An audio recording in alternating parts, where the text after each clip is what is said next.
I think it's very important to think about the cold exposure and the heat exposure as something that then lowers the inflammation in the body. And if we can do that, we will have an open door for preventing lifestyle diseases, right? So for type 2 diabetes, but actually also for some mental diseases as well. So as known as depression and anxiety, and also Alzheimer's disease, which are all associated in research, also newer research showing that that inflammation increases the risk of depression, anxiety, and Alzheimer's disease, neurological diseases. So if we can decrease inflammation in the body, we will decrease our modern lifestyle diseases, but also these increasing mental diseases that we see in these modern lifestyle times.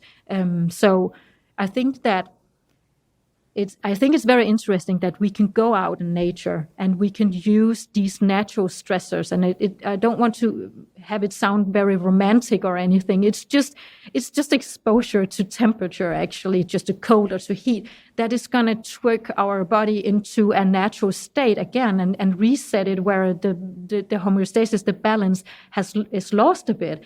So the body is going to repair itself in that way. And I think it's beautiful that we can do that just by changing the temperature of our body.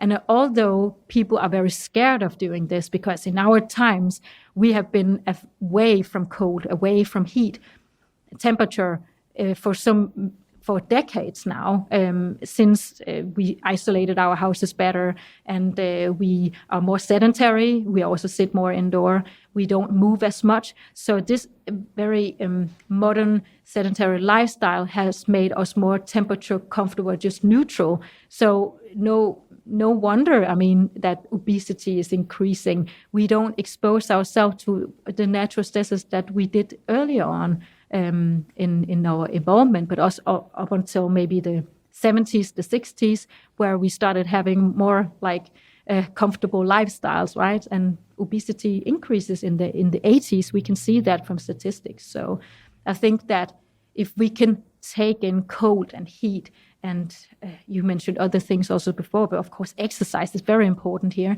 and also a bit of fasting actually, because it all increases the hermetic stress in the body. So it doesn't have to be other than natural stresses to the body, which then could keep us in that natural balance again.